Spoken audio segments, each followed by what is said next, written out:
Praise the Lord सभी को जय मसीह की। मेरे अजीज़ों, डरना नहीं, प्रार्थना करना है। और आज जो भविष्यवाणी, जो संकट की भविष्यवाणी इन 4 महीने में मैं आपके सामने रखने जा रहा हूँ, उससे मेरा भी कलेजा काँप गया, मैं भी घबरा गया और मैं भी दुखी हो गया। आइए प्रार्थना करते हैं। धन्यवाद करते हैं पिता, अपने दास को हिम्मत ताकत कुव्वत दे, निकलता हुआ हर एक वर्ड तेरी ओर से आए। पिता, हम सब ये चाहते हैं कि इसमें से कोई भविष्यवाणी पूरी ना हो, बल्कि सब बदल जाए, और ऐसा ही करना। फिर भी हमारी नहीं, पर आपकी इच्छा पूरी हो। यीशु मसीह के नाम से मांगते हैं, आमीन, हालेलुया। आसान नहीं होता मेरे अजीज़ों भविष्यवाणी को प्रकट करना। सिर्फ खुदा की प्रेजेंट में, खुदा की उपस्थिति में ही इंसान बोल सकता है। और जो मुझ पे ऐसी बातें प्रकट करता है तो मेरी भी जान निकल जाती है, मैं भी व्याकुल हो जाता हूँ और बहुत डीप में पहुँच जाता हूँ। और कहीं भविष्यवाणी तो ऐसी होती कि वो मुझे भी तोड़ देती है, जैसे कि ये। मेरे अजीज़ों, मैं अपने चर्च में था और प्रभु ने सारी बातें मुझसे कही, प्रकाशन के रूप में सारी बातें दोहराई, जो पुरानी थी वो सब याद दिलवाया। मैं फिर कहता हूँ, दिल घबराना नहीं, डरना नहीं, हमें प्रार्थना करनी है। प्रार्थना करनी है ताकि संकट ना आए, और जब आए तो परमेश्वर मेरी रक्षा करे। और हम भी उपवास करेंगे। फ्राइडे का उपवास है, इसी विषय पे है, क्योंकि भविष्यवाणी देश, पीएम मोदी, परमेश्वर के दासों के लिए और तीसरी लहर के लिए है। 3 भविष्यवाणियाँ हैं। और आइए हम सब मिलकर पहले प्रार्थना करते हैं एक बार फिर से। धन्यवाद करते पिता, सभी को हिम्मत ताकत को बदे, जितने लोग देख रहे हैं उनका दिल घबराए नहीं, डरे नहीं, चाहे इंडिया से हो, इंडिया से बाहर से हो। जब ये विपत्तियाँ हिंदुस्तान पे आए तो प्रभु तेरी सहायता हो हम सब के साथ, हम सबको बचाना। जितने भी देखने वाले हैं, सुनने वाले हैं, दया करना, रहम करना, यीशु मसीह के नाम से मांगते हैं, आमीन। क्योंकि मेरे अजीज़ों दासों पे भी दिक्कत है, और मैं आपको पहले बता चुका हूँ, प्रभु मुझसे स्टार्ट करता है हर बातें। उन्होंने मुझे दिखाया था जिस तरह से, और वही मैं आपके सामने प्रकट करूँगा। भविष्यवाणी 3 है, लेकिन 3 बहुत बड़ी बड़ी है, और मैं बताऊँगा आपको सबको। लेकिन मैं फिर रिपीट करता हूँ, डरना नहीं, प्रार्थना करना है। ये डरने वाली बात नहीं। भविष्यवाणी इसलिए होती है ताकि हम और आप सचेत हो जाए, सावधान हो जाए। हो सकता है हम मस्ती में मस्त हो गए, हो सकता है हम लेज़ी हो सकता है हम आलसी हो गया, हो सकता है हम अपने कामों में व्यस्त हो गए, क्योंकि हमने सोचा कोरोना चला गया। अब दोबारा से अपनी उसी लाइफ को स्टार्ट करो। बात कोरोना की नहीं है, बात तीसरी लहर की नहीं है, बात है परमेश्वर के क्रोध की। बेशक कोरोना चला गया हो, चाहे एक केस भी रह जाए, परमेश्वर को 1 से 1000 करने वाला है, और 1000 से 1 करने वाला है। आइए वचन में जाएंगे। उसके बाद 3 भविष्यवाणी जो प्रभु ने बताई डीपली, और 4 महीने जो लास्ट के बचे हैं, सितंबर, अक्टूबर, नवंबर, दिसंबर, ये कैसे जाएंगे, कितने संकट के जाएंगे, क्या क्या देखने को मिलेगा, इन सभी बातों का जिक्र होगा। पहले निकालेंगे यहेजकेल नबी किताब, यहेजकेल 22 अध्याय का 17 वचन से पढ़ूंगा, 17 से 22 तक। जो प्रभु ने मुझे वचन से द्वारा और दर्शन और प्रकाशन के द्वारा जो मुझे मिला, मैं आपके सामने रखता हूँ। मैं लिखा वचन बहुत सारे मिले, लेकिन जो वचन मैंने आपके सामने रखा वो यह है, यहेजकेल 22:17 से। फिर यहोवा का ये वचन मेरे पास पहुंचा, हे मनुष्य संतान, इज़राइल का घराना मेरी दृष्टि में धातु का मैल हो गया। वह सब के सब भट्टी के समान के पीतल और रांगे और लोहे और शीशे के समान बन गए, वे चांदी के मैल के समान हो गए। इस कारण प्रभु यहोवा उनसे यूँ कहता है, इसलिए कि तुम सब के सब धातु के मैल के समान बन गए हो।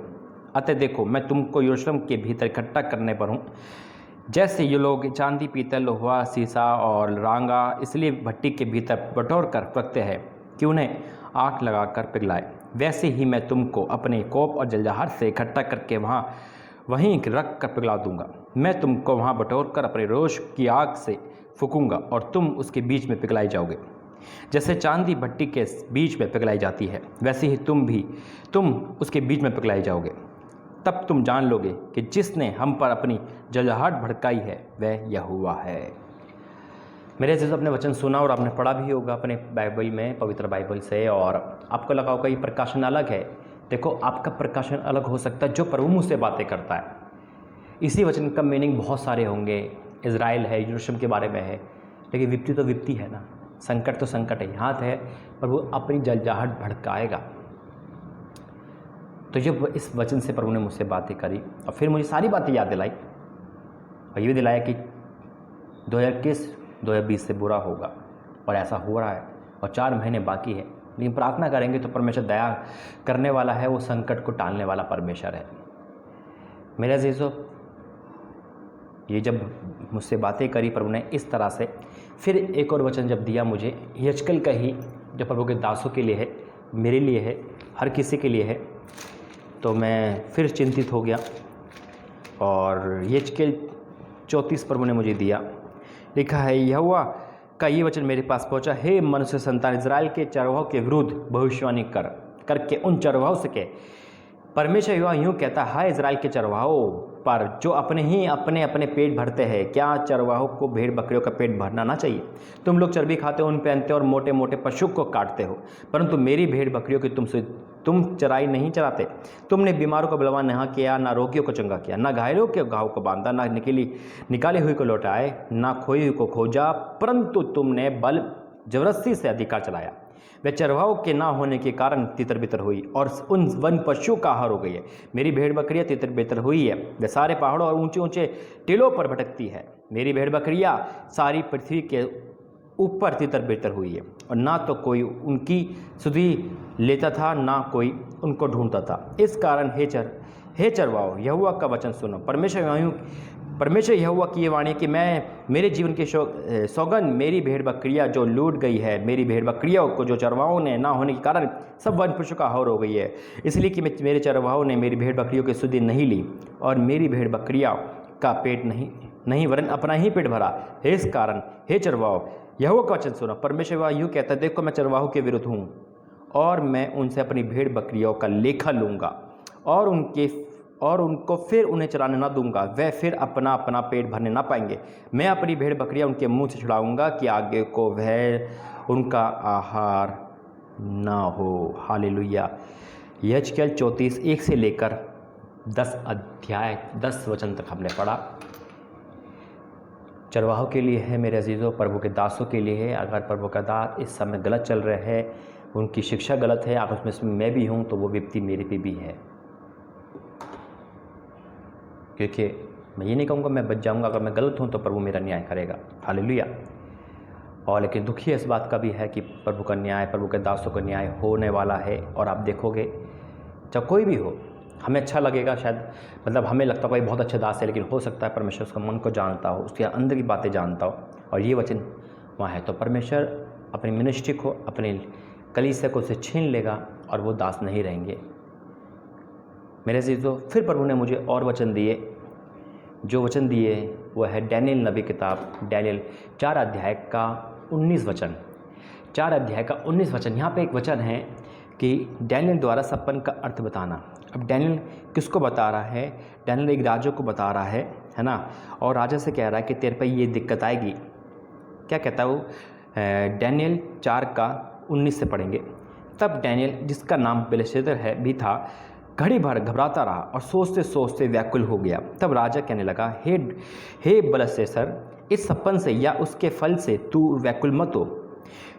बेलशस्सर ने कहा, हे मेरे प्रभु, ये सपन तेरे बैरियों पर और इसका अर्थ तेरे दौरे पर हो। जिस वृक्ष को तूने देखा जो बड़ा और दृढ़ हो गया है और जिसकी ऊंचाई स्वर्ग के पहुंची और जो पृथ्वी के सिरों तक दिखाई देता था, जिसके पत्ते सुंदर और फल बहुत थे और जिसमें सबों के लिए भोजन था, जिसके नीचे मैदान के सब पशु रहते थे और जिसकी डालियों में आकाश की चिड़िया बसेरा करती थी। हे राजा, वही तू ही है। तू महान और सामर्थ्य हो गया, तेरी महिमा बड़ी और स्वर्ग तक पहुंच गई है और तेरी प्रभुता सारी पृथ्वी छोर तक फैली है। हे राजा, तूने जो एक पवित्र पहरुओं को स्वर्ग से उतरते और ये कहते हुए देखा कि वृक्ष को काट डालो, उसका नाश करो, तो भी उसके ठुंड को जड़ समेत भूमि में छोड़ो, इसको लोहे और पीतल के बंधन से बांधकर मैदान की हरी घास के बीच में रहने दो। वह आकाश की ओर से भीगा करे और उसके मैदान के पशु के संग ही भाग मिले, और जब तक 7 युग उस पर ना बीत चुके तब तक उसकी ऐसी ही दशा आएगी। हे राजा, इसका फल तो जो परम प्रधान ठान लिया है कि राजा पर होगा वह घटे, वह यही है कि तू मनुष्य के बीच में निकाला जाएगा और मैदान के पशु के संग रहेगा। तू बैलों के समान घास चरेगा और आकाश की ओस से भीगा करेगा, और 7 युग तुझ पर बीतेंगे, जब तक कि तू ना जान ले कि मनुष्य के राज्य में परम प्रधान ही प्रभुता करता है और जिसे चाहे वह उसे देता है। उस वृक्ष के ठुंड को जड़ समेत छोड़ने की आज्ञा जो हुई है, इसका अर्थ यह है कि तेरा राज्य तेरे लिए बना रहेगा, और जब तू जान लेगा कि जगत का प्रभु स्वर्ग ही है, तब तू फिर राज्य करने पाएगा। इस कारण हे राजा, मेरी ये सम्मति स्वीकार कर कि तू यदि पाप छोड़कर धर्म करने लगे और अधर्म छोड़कर दीनहीनों पर दया करने लगे, संभव है कि ऐसा करने से तेरा चैन बना रहे। हालेलुया। इस वचन के द्वारा प्रभु ने मुझसे बातें करी और बोला, ये वचन, ये अध्याय हमारे देश के पीएम मोदी के लिए है, और परमेश्वर ने ठाना है वो करके दिखाएगा। मेरे अजीज़ों, इन वचनों के द्वारा प्रभु हमसे बातें करी, आपसे बातें करी, और भविष्य ने जो प्रभु मुझे बताता है अधिकतर मैं लिख लेता हूँ, और ये भी लिख लिए 4 महीने के लिए। 4 महीने कैसे जाएंगे? 4 महीने देशों में संकट पड़ेगा। अब संकट बहुत बड़ा है, बीमारी का संकट हो, कोरोना का हो, या कोरोना की तीसरी लहर हो, या कोरोना के नए फंक्शन हो, कोई संकट है देश पर, ठीक है। प्रभु के दासों में संकट है, परीक्षा भी आएगी, सताप भी है और संकट भी है। पहली भविष्यवाणी है, अब लिख लेना, मैं दोबारा से रिपीट करता हूँ। पहली है पीएम मोदी के लिए, आपने देखा उस वचन को प्रभु उस पर प्रकट करेगा, तो आप देखोगे संकट। दूसरा है परमेश्वर के दास के लिए, आप देखोगे बहुत लोगों का, परमेश्वर बहुत दासों को चेतावनी दे रहा है, और बहुत कुछ देखोगे, आप संकट देखोगे। तीसरा है कोरोना की तीसरी लहर, है ना, और वही जो पीएम मोदी के लिए पहली थी ना, वही पीएम मोदी देश के लिए है, उसी में ही है सब कुछ, ठीक है। तो पहली हो गई पीएम मोदी देश, यानी कि पीएम मोदी पे संकट, तो देश पे भी संकट अलग अलग तरीके से आएंगे। और तीसरी लहर की तीसरी लास्ट भविष्यवाणी है तीसरी लहर की, कोरोना वायरस का। एक बार फिर से आप तेज सुनोगे, और कई जगह लॉकडाउन, कई जगह कर्फ्यू, पहले जैसा, मतलब आप बहुत कुछ सुनोगे। तो मेरे जीजो, ये भविष्यवाणी प्रभु ने मुझे बताई, जो मैंने आपके सामने पहुंचाई, और चिंता की बात है, घबराने की भी बात है, लेकिन डरना नहीं, प्रभु हमारे साथ है। प्रभु ने फिर एक वचन भी मुझे लास्ट में दिया, योएल 2 उसमें लिखा है कि प्रार्थना करो, उपवास का दिन ठहराओ, महासभा का प्रचार करो। तो हमने वचन में अकॉर्डिंग फ्राइडे का हमने दिन ठहराया है, और फ्राइडे हम फास्टिंग में जाएंगे। उस फ्राइडे में फास्टिंग में परमेश्वर हमारी सहायता करे। और मुझे नहीं पता ये वीडियो मैं कब अपलोड करूँगा, ठीक है।